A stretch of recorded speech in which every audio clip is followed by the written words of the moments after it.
nome é Ana Vitória, eu sou psicóloga lá na Clínica Cognitiva.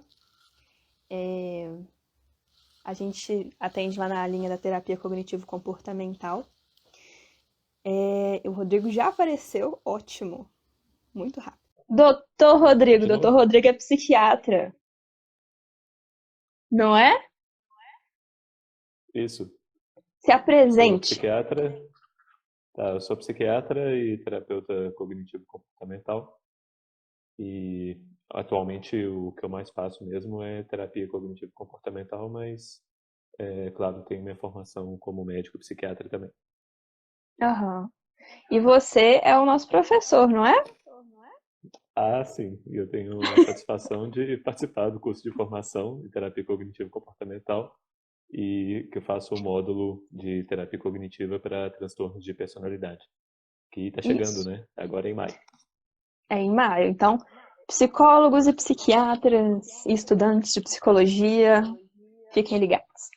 Mas hoje o foco é outro, não é falar do curso, é falar de um dos transtornos que a gente fala no curso, né, Rodrigo? Isso mesmo, A transtorno de gente. personalidade histriônica. Isso. Deixa eu te contar um pouquinho como surgiu a ideia dessa live, né? A gente estava numa reunião da equipe cognitiva e eu partilhei de um caso de uma paciente que tem uma amiga que tem esse transtorno. E aí a gente começou a discutir como abordar esse caso e que seria interessante talvez falar um pouquinho, porque as pessoas não conhecem, né? É uma coisa que não é muito falada.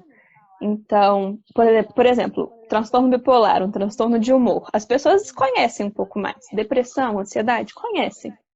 Até esquizofrenia, talvez, conhecem. São todos transtornos. Mas esse transtorno específico de personalidade histriônica é muito pouco falado. E aí, né, quem melhor para falar que o nosso professor que dá essa aula, né, no curso. Ah, muito obrigado mais uma vez, pelo convite, pelo prestígio, Ana. É muito pouco falado, como você disse, né? Os transtornos de personalidade em geral e o histriônica em especial, para variar, tem a ver com um tabu, né? E mesmo esses outros transtornos, transtorno bipolar, esquizofrenia, já eram tabus, né? E eram muito pouco falados, suicídio era muito pouco falado. E a gente tem visto o quanto que quebrar esses tabus, falar mais, educar as pessoas a respeito desses problemas é útil para quem sofre disso, para quem convive com quem sofre desses transtornos e até mesmo entre profissionais de saúde mental, né? O transtorno de personalidade histriônica é repleto de um certo preconceito, eu posso dizer, de assim uma atitude às vezes negativa que os profissionais têm com as pessoas que sofrem desses transtornos. Então, é importante a gente falar sobre isso, trazer essa nova perspectiva de que é uma pessoa que está sofrendo com aquilo e precisa da nossa ajuda. Isso, eu vou deixar você falar mais, obviamente, mas eu só queria comentar que, para quem está ouvindo, né, muitas pessoas não são psicólogos, não são psiquiatras, né, então são leigos. Uma percepção, ela altera a forma que você vê o mundo. Então, não é necessariamente que aquela pessoa é uma pessoa ruim. A pessoa está vendo o mundo de uma forma distorcida e reagindo da forma que ela consegue. Às vezes, daquela forma que ela reagiu é a única forma que ela vê dela sobreviver nesse mundo. Então, não é necessariamente que ela é uma pessoa ruim. Mas quando a gente entende como funciona, a gente às vezes entende como lidar e melhorar. E distorcer, às vezes, quando possível. Por isso que é importante a gente falar, né, Rodrigo? É verdade. Você me lembrou, Ana, uma fala da Judith Beck, com quem eu fiz o workshop de terapia cognitiva para transtornos de personalidade, que a gente pode sempre entender as reações das pessoas se a gente sabe quais que são os pensamentos que elas tiveram. E Uhum. a forma como elas interpretaram a situação.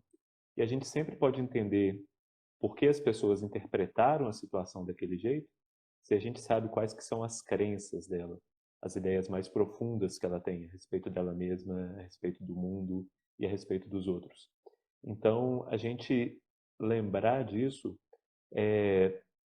ajuda se, por exemplo, uma pessoa que tem um transtorno de personalidade histriônica ter uma tendência a ter uma expressão exagerada das emoções e de sentir uma necessidade muito grande, como se a vida delas dependesse disso, de estar no centro das atenções. Então, para uma outra pessoa que vê de fora, pode parecer, por exemplo, uma pessoa dramática, e ela ganha esse rótulo. Mas aquele comportamento dela de, por exemplo, expressão emocional exagerada, tem a ver com a forma como ela se enxerga, como que ela enxerga o mundo. Como, por exemplo, é claro que a gente tem que fazer isso individualizado, mas para a gente dar um exemplo, por exemplo, a pessoa que acha que ela tem muitos defeitos e que as pessoas não vão gostar dela. E que a única forma que ela tem de ter a afeição das pessoas é se ela chama a atenção para si e conquista as pessoas com essa expressão emocional exagerada. Mesmo se for uma E emoção, uma expressão que ela seja vista de forma negativa. aí que tá. É porque a pessoa não sabe disso, né? A pessoa enxerga o mundo com o viés dela, de acordo com essas crenças dela. As outras pessoas que estão de fora, com um outro sistema de crenças e com outros pensamentos, vai interpretar aquela situação diferente. E a tragédia, no caso dos transtornos de personalidade, é que as pessoas de fora podem ter a visão oposta do que a pessoa acha. Então, se um Uhum, comportamento que a pessoa com transtorno de personalidade acha que vai conquistar as pessoas e vai fazer ela ser mais gostada, na verdade pode fazer que as pessoas a rejeitem e que ela seja abandonada. é. E, e a tragédia, ela aumenta porque, no caso dos transtornos de personalidade, esse padrão, ele é fixo, ele é rígido, ele se manifesta independente do contexto. Então, a pessoa, ela tem um repertório diminuído, ela não consegue se comportar de outro jeito, porque ela não consegue interpretar as coisas de outro jeito, porque as crenças delas estão rígidas. Então, Uhum. por isso é que elas sofrem muito. Isso do transtorno, de uma percepção distorcida que você está falando, todo mundo tem tendência a ter uma distorção em alguma coisa, um erro cognitivo. Então, pensa alguém aí que é muito pessimista, ainda mais na pandemia. Vai e vê tudo de forma pessimista. Mas aí tem momentos que a pessoa tá mais tranquila, e tá tudo bem acontecendo na vida dela, e ela às vezes consegue não ser tão pessimista o tempo todo. Então existe uma flexibilidade, ela não está sempre pessimista.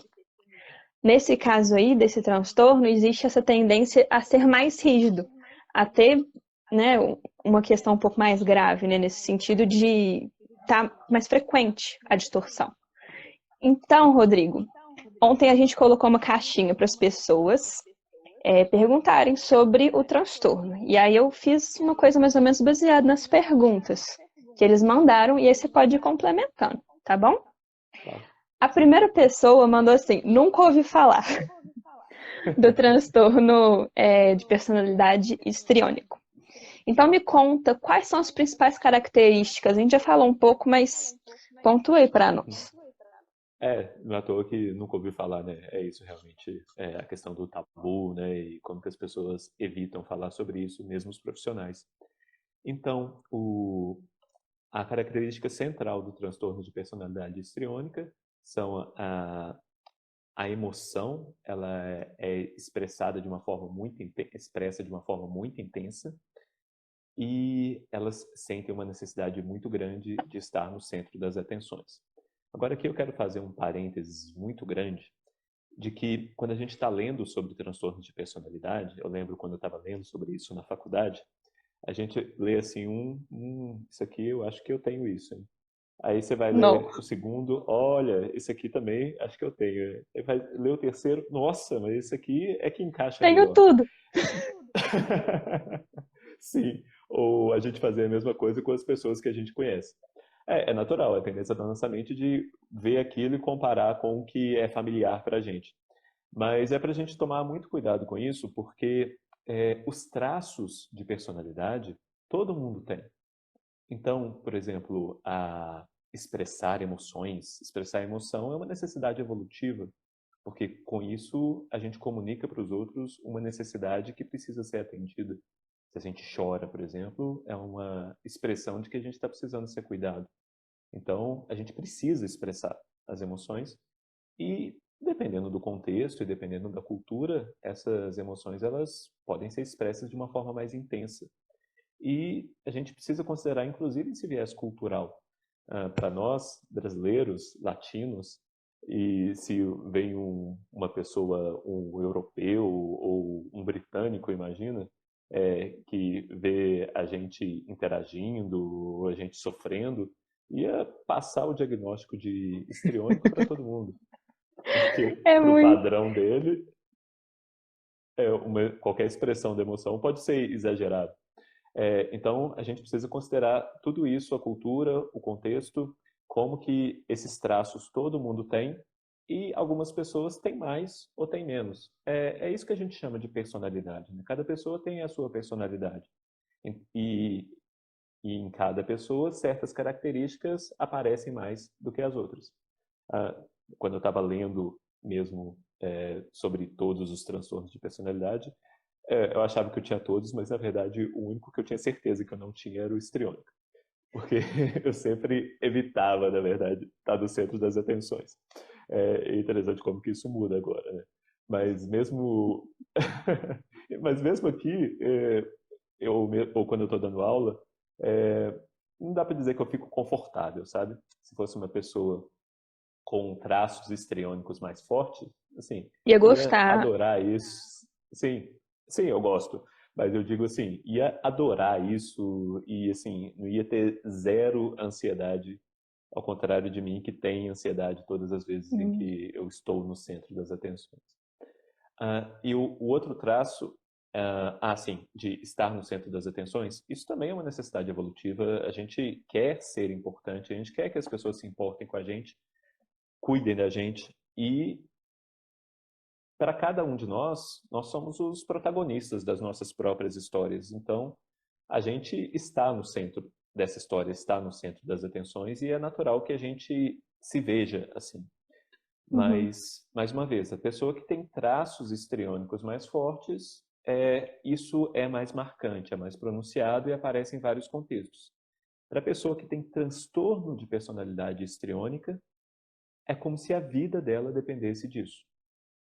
Então, ela Uhum. precisa estar no centro das atenções, precisa mesmo. Assim, é uma questão de sobrevivência emocional, o bem-estar psicológico todo, como se ela colocasse assim todas as fichas dela para ela ser feliz em estar no centro das atenções e junto com isso vem a expressão exagerada das emoções. Por isso que é um transtorno É, de personalidade, por isso que a pessoa sofre. na, naquele livro do Beck, de transtorno de personalidade, fala justamente isso, que para a pessoa histriônica, a atenção constante junto com a aprovação é é sobrevivência, como ela sobrevive. Então isso é muito, Uhum. muito fato, né, o que você está falando. O Alan, não sei se vocês conhecem, ele já fez Claro, algumas lives adoro. aqui. Ele usa um exemplo maravilhoso que eu uso várias vezes com meus pacientes, que é como se você tivesse no Titanic, naufrágio de algum navio, você está no mar e você não está vendo nada acima do mar, para você estar afogando muito, e você encontra uma tábua cheia de prego, a tábua da salvação, né? E você se agarra naquela tábua, ela te machuca muito, fere você, mas é o que está te segurando ali para sobreviver. Que para a pessoa desse transtorno é a atenção constante e a necessidade de aprovação. Mal sabe ela que isso aqui é uma distorção, na verdade. Se ela mexer a mão aqui para cá, ela vai achar uma escada que vai levá-la para sobreviver de alguma outra forma. Só que ela só vê isso. Ela só vê isso. Isso é o transtorno. É a pessoa achar que é só isso aqui que é a sobrevivência dela. E é muito difícil fazer a pessoa perceber que ela não precisa daquilo, né? Então isso faz parte. Porque é ameaçador, né? Porque ela precisa largar a boia, mesmo que ela esteja a tábua cheia de pregos. É. E isso vai envolver ficar no mar, à deriva, durante algum tempo. E aí nisso que é tão. é, eu acho que posso falar mágico, sabe? O processo de terapia das pessoas que têm transtorno de personalidade histriônica, inclusive, que é a gente ajudar as pessoas nessa transição e assim, de poder mostrar os pregos daquela tábua e construir uma nova boia ou uma escada, e aos poucos ela vai soltando a mão da tábua e colocando a mão naquela escada, E sentindo arriscando. medo, alguma confiança, arriscando e tendo coragem para isso. Eu não canso de dizer para os meus pacientes assim, o quanto que é corajoso isso que eles fazem, de mudar. E porque dá muito medo. A gente, qualquer mudança envolve medo. Mas para uma pessoa que acha que a vida dela depende de estar no centro das atenções e você começar a mostrar que aquilo na verdade pode estar dando mais problema para ela do que benefício e que ela pode desenvolver um repertório diferente, isso, para topar isso, precisa de muita coragem.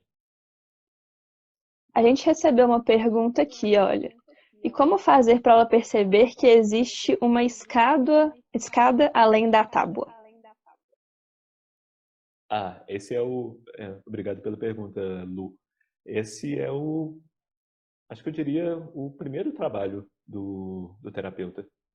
É. É, e a gente faz isso, assim, respondendo de uma forma genérica, direto na terapia cognitiva com descoberta guiada, que a gente chama. É quando a gente não convence, a terapia cognitiva não é um trabalho de debate ou de convencimento, mas a gente levanta dados e enquanto a gente está buscando esses dados, a pessoa vai conseguindo enxergar que existe essa escada.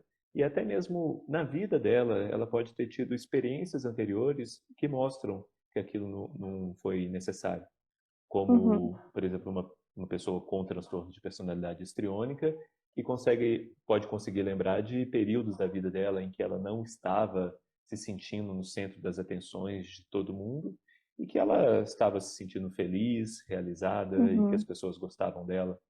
Ou o contrário, como que em situações em que ela estava no centro das atenções, ela não obteve isso, assim, ela não obteve aceitação, não obteve carinho.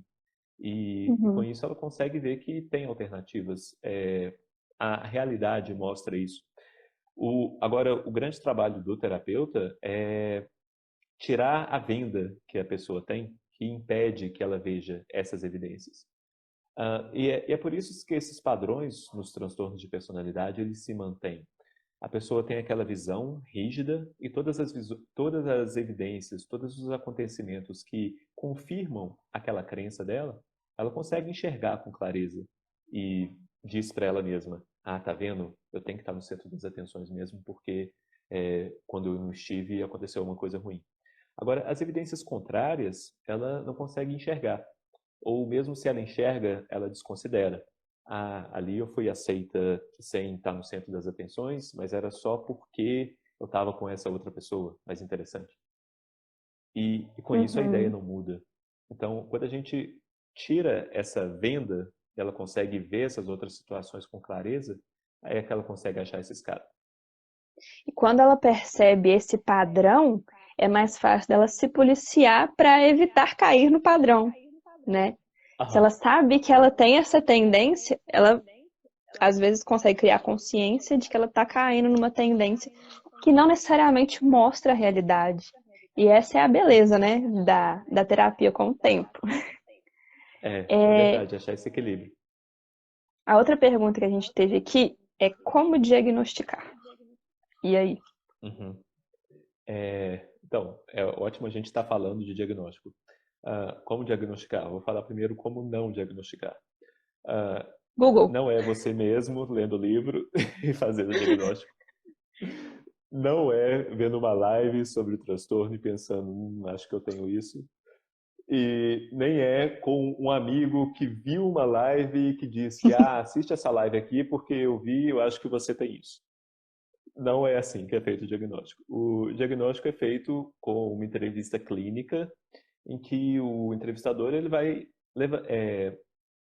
buscar a história daquela pessoa, a biografia, os acontecimentos marcantes que ela teve durante a vida, os problemas atuais que ela está tendo nas diferentes áreas da vida, como que ela lida com esses problemas ou lidou no passado, quais são os atributos, as capacidades que ela tem, quais são os pontos fracos, as fragilidades, quais são os calos em que se uma pessoa pisa naquele calo, ela sofre mais, ela se sente mais vulnerável.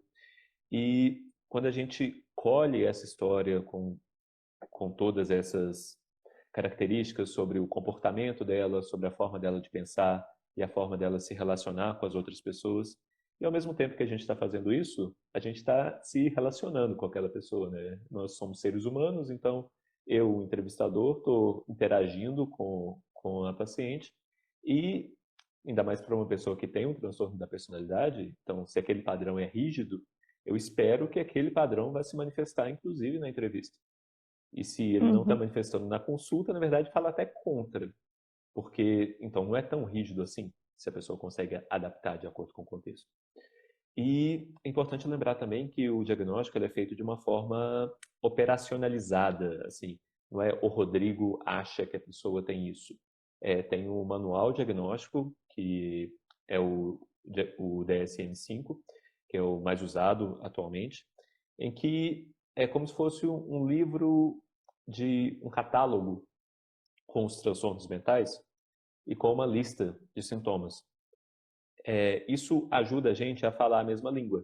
E então, mesmo o britânico lá e o brasileiro aqui podem olhar para a mesma pessoa e mesmo com as diferenças culturais, considerar que a pessoa tem o mesmo diagnóstico de, por exemplo, transtorno de personalidade histriônica. Porque está tudo lá sistematizado, o critério de lá é o mesmo daqui.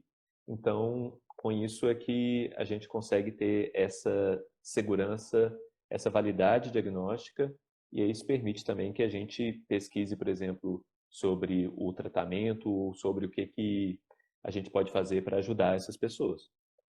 Indo um E é pouco mais bem, além, só um comentário, desculpa, que pode falar. ele é bem minucioso, o DSM, então é bem assim, para o profissional, quando vai ver o paciente, não é uma coisa geralzona e ampla, né? E você consegue realmente ver o paciente, ver aquele sintoma e ver se de fato é aquele transtorno. E tem assim, isso também pode ser de tal transtorno, se não for, se não tiver isso, é do outro transtorno. Então as coisas se relacionam muito. Por isso é importante um olhar profissional nessa hora. É, Continua. é verdade.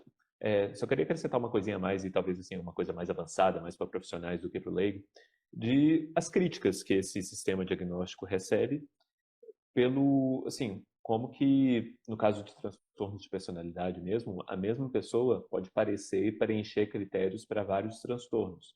Tem uma interseção muito grande, no caso da personalidade histriônica, por exemplo, com o transtorno de personalidade borderline. E a gente ficar fazendo uma distinção diagnóstica por critério, muitas vezes é difícil e talvez até aquilo nem reflita a realidade. A gente está dando nomes diferentes, na verdade, para processos semelhantes, como um processo de emoção intensa ou um processo de se sentir desamparada e abandonada. Então, e aí é nisso que eu acho que a terapia cognitiva enriquece tanto, quando traz esse olhar dinâmico. Assim, a gente está enxergando ali como que a pessoa funciona, não é simplesmente os sintomas que ela apresenta. Isso. Ótimo.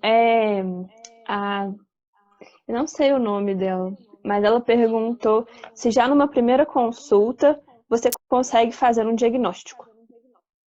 É possível, não quer dizer que sempre acontece, e às vezes a gente vai precisar de fontes adicionais de informação, como pessoas Eu acho que que. numa primeira consulta a gente geralmente não tem a intenção de fazer uma consulta só para diagnosticar. A gente geralmente tem a intenção de fazer uma primeira consulta para conhecer a pessoa e encaminhar para uma terapia. Nesse caso, na primeira sessão, a gente tenta entender um pouco, fazer uma hipótese diagnóstica que vai se confirmando com o tempo. Mas a gente já tem uma noção, mais ou menos, como o paciente funciona, geralmente. Mas às vezes realmente precisa de coisas externas, igual o Rodrigo falou. Uhum. Bom, a próxima pergunta foi: o que fazer após diagnosticar? Sempre vai precisar de tratamento? No caso de um transtorno de personalidade, sempre vai precisar de tratamento? Eu diria É que difícil falar sim. sempre ou nunca. É, sim. Precisar talvez seja uma palavra muito dura, porque a pessoa tem escolha, no fim das contas, né? Precisar parece que é uma obrigação. Mas a questão é que a pessoa vai sofrer muito sem tratamento. E o tratamento vai ajudar ela bastante a sofrer menos. Então, por isso que, sim, é importante a gente estar falando sobre isso e é importante o trabalho que vocês fazem também na cognitiva de ampliar assim, a disponibilidade da terapia cognitiva para mais pessoas terem acesso ao tratamento. Agora esqueci qual foi a primeira parte da pergunta. O que fazer depois de diagnosticar? Ah, sim. Precisaria do tratamento? Aí seria o tratamento mesmo. É. É, Não, e depois a pergunta continuaria: medicação tem eficácia nesse tratamento? mais fácil falar, simplesmente não. Porque as pessoas têm uma tendência muito grande, né, de buscar um tratamento, sim, um medicamentoso e considerar que é o remédio é que resolve. E no caso dos transtornos de personalidade, a gente tem assim evidência bastante ampla, bastante sólida de que os remédios não são grande coisa e que podem ser um problema a mais, porque se a gente está falando em remédios psiquiátricos, é difícil não ter nenhum efeito colateral, não ter nenhuma contraindicação. E pode criar ainda um efeito não intencional, que acaba sendo prejudicial, de a pessoa colocar a fé completamente no remédio. E com isso não se engajar nas mudanças que ela realmente precisa fazer na forma de ver ou na forma de agir. Sobre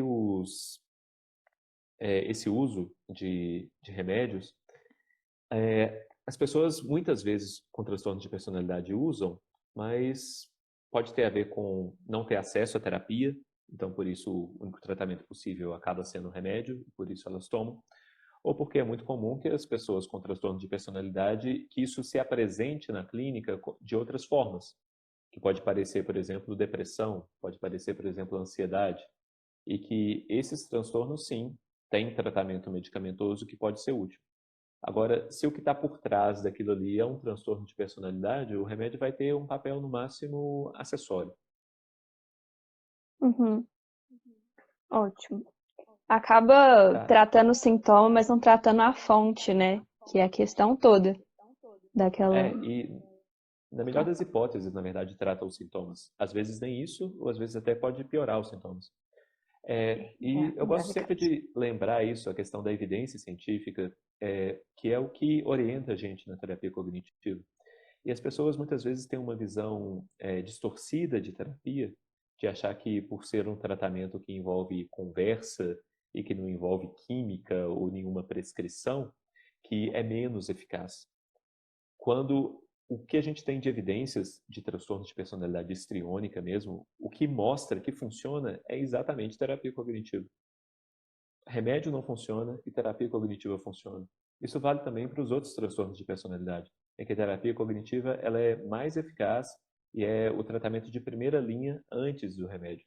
Então, porque a terapia cognitiva ela é orientada por evidências, então é um modelo que foi sendo refinado aí, é continuamente refinado, na verdade, vem sendo refinado ao longo de 5 décadas, através de pesquisas que comprovam os achados ou fazem a gente melhorar as estratégias que a gente usa no tratamento. Ela é focada no problema, ela é estruturada, ela ensina o paciente a ser o próprio terapeuta. E por isso mesmo, depois que a terapia termina, o paciente continua bem. Uhum. E a gente faz prevenção de recaída também, para se caso alguma vez ele tenha uma percepção de acordo com ele era antes da terapia, ele conseguir resolver sozinho, né? A intenção da terapia cognitiva, no fim das contas, é liberar o paciente, dar alta, não ficar com ele para sempre. Bom, próxima pergunta. Essa é difícil. Difícil assim, importante. Como lidar com alguém que possui esse transtorno? Então, para família, para amigos. Então, alguém que tem o transtorno está te inserindo ali no sintoma. O que você faz? Uhum. Tá. Bom, a primeira distinção que eu quero fazer eu vou responder como lidar com uma pessoa que tem o transtorno. Não é como lidar com uma pessoa que eu acho que tem o transtorno. para tomar o cuidado de não diagnosticar a pessoa. É, E lembra, a gente é terapeuta cognitivo, então a gente enxerga a pessoa pelo nosso viés. Então, às vezes tem um comportamento da pessoa que incomoda a gente e a gente acha que aquele comportamento é dramático ou é excessivo, mas isso pode ter a ver com os nossos vieses, na verdade. E para uma pessoa, por exemplo, é um cuidado que eu preciso tomar, que é emocionalmente tão constrita como eu, ela pode ter uma tendência de enxergar qualquer expressão emocional de outra pessoa como exagerada. uhum, Então, muito cuidado com isso. Então, se é uma pessoa que tem um transtorno, então estou partindo do pressuposto que ela tem um diagnóstico de um médico, de um psiquiatra em que ela foi. E aí, no melhor dos mundos, esse psiquiatra ou essa pessoa interessada em ajudar a pessoa que tem um transtorno, consegue ter um diálogo suficiente com a pessoa, com o paciente, no caso, para, por exemplo, pedir para conversar com o psiquiatra, ter uma consulta em conjunto, para saber exatamente como ajudar. Eu já fiz várias dessas consultas e eu acho que realmente que ajuda. Então, assim, se você acha que uma pessoa que você gosta tem, se uma pessoa que você gosta recebeu esse diagnóstico que você quer ajudar, então ter um contato direto com o médico, com o terapeuta ou psiquiatra dela é o melhor caminho para começar. Agora, dito isso, umas recomendações gerais que eu posso dar, que valem para a pessoa que tem transtorno de personalidade histriônica, qualquer outro transtorno de personalidade, é a gente enxergar aquela pessoa como com compaixão e entender que ela está sofrendo. E aquele sofrimento, para a gente, pode parecer exagerado, mas para aquela pessoa não. Ou o comportamento dela pode parecer inadequado, mas o que a gente falou no início, entendendo as vivências que ela teve, a forma que ela tem de ver o mundo, aquele comportamento é compreensível. Então, fazer esse exercício de tentar se colocar no lugar dessa pessoa e com essa posição de gentileza, de enxergar e acolher o sofrimento dela. E tentar, com o tempo, isso exige algum treinamento, entender a melhor forma de atender a necessidade que aquela pessoa está expressando. Que a pessoa com transtorno de personalidade histriônica vai uh, expressar as necessidades dela, por mais diversas que elas sejam, de um jeito mais ou menos rígido. uhum, Então, o comportamento pode ser o mesmo, mas a necessidade cada hora vai ser uma. E aí isso vai, e por isso que é necessário um treinamento e é necessário assim trabalhar junto com a pessoa também com habilidades de comunicação para conseguir ter esse diálogo e expressar essa necessidade de uma forma que seja mais efetiva e a outra pessoa consiga entender. uhum. Se a gente colocar aqui as duas, assim, que eu penso, né? Você pode me corrigir. Que as duas características principais é a atenção constante e a necessidade de aprovação. Sim? A Sim. emocionalidade excessiva, mas a necessidade de aprovação vem disso também. Então, essa necessidade que a pessoa ali daquele momento que ela quer, se for uma atenção constante o tempo todo, vamos supor. E aí a pessoa que tem esse contato com essa pessoa com transtorno, como que ela faria? Porque ela também tem que viver. E aí? Aí que entra entender qual que é a real necessidade que a pessoa está expressando. Porque o que ela é, se comporta como se fosse uma necessidade de atenção vai ser mil coisas. Vai se manifestar sempre como uma necessidade de atenção. Mas, no fundo, aquilo pode ser necessidade de carinho, necessidade de segurança, necessidade de apoio. É, e cada uma dessas situações vai envolver um comportamento diferente. Então, isso que eu falo de treinar o diálogo, porque assim, tá, a pessoa vai dizer que se a pessoa que tem transtorno de personalidade histriônica aprende a comunicar as necessidades dela, ela vai ver que não é a atenção que ela está buscando. Ela está buscando segurança, é carinho, é apego, é companhia, é Uhum, toda uma outra gama de necessidades. E porque realmente, assim, atenção constante em uma pessoa pode ter, nenhuma outra pessoa pode dar, e quebrar essa rigidez é importante no tratamento do transtorno. Então, mas a gente consegue quebrar isso porque não é que a pessoa tem só aquela necessidade. Ela se comporta como se tivesse só aquela necessidade, mas ela tem todas as necessidades que um ser humano tem. Uhum. Ótimo. É, Próxima, quais dicas você pode dar para quem convive? Você já falou algumas, tem mais alguma? Deixa eu pensar. Você pode pensar em alguma a mais também que eu não falei, Ana? Bom, Hum, entender o sofrimento dela, né? Entender que aquela é a forma de lidar. Posso dizer talvez as coisas para não fazer, deixa eu que ver o galo. é Estão não, não, gritando aqui, galo. é, não invalidar, não minimizar o sofrimento da outra pessoa, não dizer que ela está fazendo drama, não criticar, não ofender. É incrível que eu tenha que falar isso, né?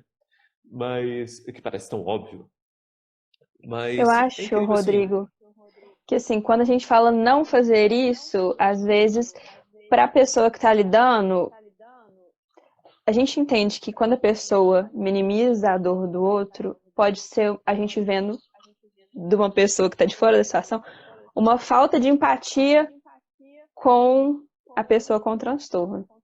Mas ao mesmo tempo, quem convive também é gente, né? Não tem sangue de barata. Então, às vezes, pode ser que perca a paciência, pode ser que aconteça alguma coisa. Então, tem essa Assim, questão também. Assim, é sempre bom lembrar que é isso, né? Nós somos todos seres humanos, imperfeitos, aprendendo, continuamente aprendendo. A gente não vai acertar sempre e a gente não precisa se martirizar e se culpar quando a gente se comporta de um jeito que a gente não queria. E a pessoa que convive com quem tem o transtorno de personalidade histriônica tem as suas necessidades, claro, tem o sofrimento dela também. O que ela pode fazer para ajudar já é um bom sinal, que ela está disposta a fazer uma mudança e que ela quer trabalhar por esse relacionamento. Então, é isso que eu sempre levanto quando essa outra pessoa que quer ajudar pode, assim, perder a paciência ou pode adotar esses comportamentos que não ajudam. Perguntar, tá, você fazer isso, você acha que vai ajudar no seu objetivo de cultivar o relacionamento, de melhorar o relacionamento? Então, se não, o que a gente pode fazer de diferente? Uhum, uhum. E isso de perceber o que não tá dando certo esse comportamento, mudar também, mudar seu comportamento também é uma boa alternativa, né, Rodrigo? Porque às vezes não adianta ficar no mesmo comportamento que às vezes reforça aquele padrão. Maria não é o transtorno, Maria é Maria. E às vezes a gente coloca na pessoa aquele peso de ser um transtorno. E isso não ajuda, não é você ver o outro como ele de fato é. Você está colocando ali um rótulo que de fato não ajuda de forma alguma. Rodrigo, suas considerações finais. Ah, fui no 4G agora, acho que agora vai. Acho que eu tenho um pouco a acrescentar o que você já falou, Ana. Eu acho que é brilhante isso, a questão de como que os diagnósticos têm essa limitação e que a gente pensa cada vez mais em termos de dinâmica e de processos E na e menos em caixinha. termos de isso, e menos em termos de rótulos, ah, um transtorno de personalidade não é algo que a pessoa exime a pessoa de responsabilidade. Então, não é assim, eu tenho esse transtorno, então todo mundo precisa me entender. Porque se a gente está falando de personalidade, é coisa que está intrinsecamente ligada com ela, então é algo que, e junto com isso vem o domínio, vem a responsabilidade. E como que por causa disso mesmo, os remédios não funcionam para tratar o transtorno de personalidade, e o tratamento que tem mais evidência de eficácia é a terapia cognitiva comportamental, e que ajuda as pessoas, aproveitando a metáfora mais uma vez do Alan, a largar essa tábua cheia de pregos e poder construir uma vida com significado, em que ela atinja seus objetivos com um padrão mais flexível de pensamento, de comportamento e de emoções. Ótimo. É isso, eu acho que a gente tratou de tudo. As pessoas, se vou dar 2 minutinhos para quem quiser mandar alguma pergunta, poder mandar. Teve um comentário aqui que foi: quando você diagnostica o transtorno da pessoa que você convive, na verdade um profissional, né? Mas quando é diagnosticado, já muda a perspectiva também. Então, às vezes, se você lida com alguém que tem esse transtorno e você não sabia que a pessoa tinha, mas você descobre que ela tem esse transtorno e entende como ela funciona um pouco mais, também é mais fácil de lidar. Então, isso é ótimo, é verdade. Perfeito. Bom, ninguém mandou pergunta, então acho que tratamos muito bem do assunto, Rodrigo. Qualquer coisa, vocês podem mandar perguntas no inbox que a gente responde. E é isso. Queria te agradecer, Rodrigo, pela disponibilidade. Foi muito bom mesmo. Então tá, então é isso. Boa noite a todos. Conversaremos em breve. Na próxima semana eu acho que tem outra live. E é isso. Até mais, gente. Com Deus, boa noite.